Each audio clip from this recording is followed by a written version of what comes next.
हरे कृष्ण। 10वां अध्याय। श्री कृष्ण का द्वारकागमन। शौनक जी ने पूछा, धार्मिक शिरोमणि महाराज युधिष्ठिर ने अपनी पैतृक संपत्ति को हड़प जाने के इच्छुक आतताइयों का नाश करके अपने भाइयों के साथ किस प्रकार से राज्य शासन किया और कौन कौन से काम किए, क्योंकि भोगों में तो उनकी प्रवृत्ति थी ही नहीं। सूत जी कहते हैं, संपूर्ण सृष्टि को उज्जीवित करने वाले भगवान श्री हरि परस्पर की कलह अग्नि से दग्ध कुरुवंश को पुनः अंकुरित कर और युधिष्ठिर को अपने राज्य सिंहासन पर बिठाकर बहुत प्रसन्न हुए। भीष्म पितामह और भगवान श्री कृष्ण के उपदेशों के श्रवण से उनके अंतःकरण में विज्ञान का उदय हुआ और भ्रांति मिट गई। भगवान के आश्रय में रहकर वे समुद्र पर्यंत सारी पृथ्वी का इंद्र के समान शासन करने लगे। भीमसेन आदि उनके भाई पूर्ण रूप से उनकी आज्ञाओं का पालन करते थे।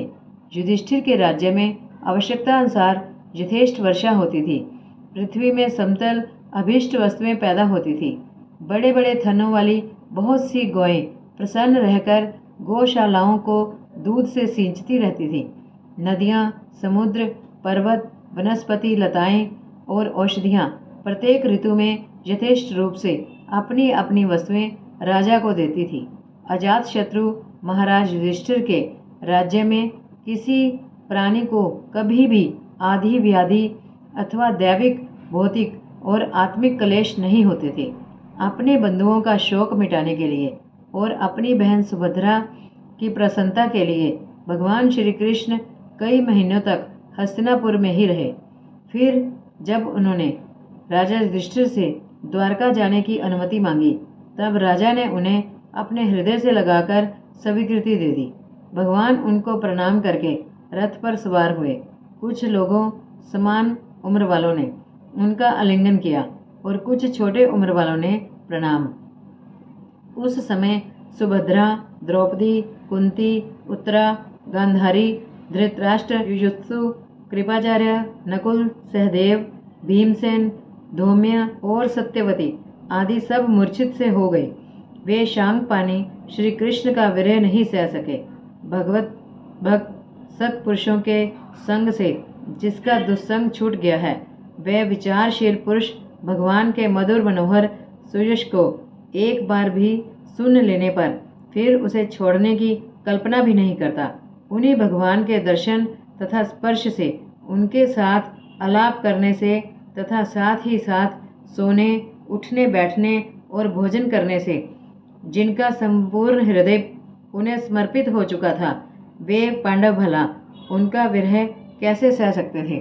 उनका चित्त द्रवित हो रहा था। वे सब निर्निमेष नेत्रों से भगवान को देखते हुए स्नेह बंधन से बंधकर जहाँ तहाँ दौड़ रहे थे। भगवान श्री कृष्ण के घर से चलते समय उनके बंधुओं की स्त्रियों के नेत्र उत्कंठावश उमड़ते हुए आंसुओं से भर आए, परंतु इस भय से कि कहीं यात्रा के समय अशकुन ना हो जाए, उन्होंने बड़ी कठिनाई से उन्हें रोक लिया। भगवान के प्रस्थान के समय मृदंग, शंख, भेरी, वीणा, ढोल, नरसिंगे, धुंधरी, नगारे, घंटे और दुदुम्बियाँ आदि बाजे बजने लगे। भगवान के दर्शन की लालसा से कुरुवंश की स्त्रियां अटारियों पर चढ़ गई और प्रेम, लज्जा एवं मुस्कान से युक्त चितवन से भगवान को देखती हुई उन पर पुष्पों की वर्षा करने लगी।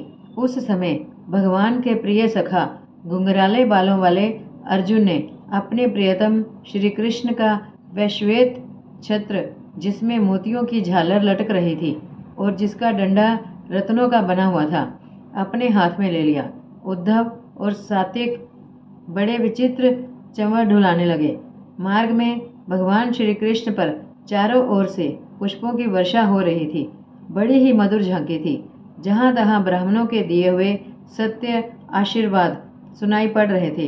वे सगुन भगवान के तो अनुरूप ही थे, क्योंकि उनमें सब कुछ है, परंतु निर्गुण के अनुरूप नहीं थे, क्योंकि उनमें कोई प्रकृत गुण नहीं है। हस्तिनापुर की कुलीन रमणियाँ, जिनका चित्त भगवान श्री कृष्ण में रम गया था, आपस में ऐसी बातें कर रही थी जो सबके कान और मन को आकृष्ट कर रही थी। वे आपस में कह रही थी, सखियों, ये वे ही सनातन पुरुष हैं जो प्रलय के समय भी अपने अद्वितीय निर्विशेष स्वरूप में स्थित रहते हैं। उस समय सृष्टि के मूल ये तीनों गुण भी नहीं रहते। जगदात्मा ईश्वर में जीव भी लीन हो जाते हैं और महत्वादी समस्त शक्तियाँ अपने कारण अव्यक्त में सो जाती हैं। उन्होंने ही फिर अपने नाम रूप रहित स्वरूप में नाम रूप के निर्माण की इच्छा की तथा अपनी काल शक्ति से प्रेरित प्रकृति का, जो कि उनके अंशभूत जीवों को मोहित कर लेती है और सृष्टि की रचना में प्रवृत्त रहती है, अनुसरण किया और व्यवहार के लिए वेद आदि शास्त्रों की रचना की।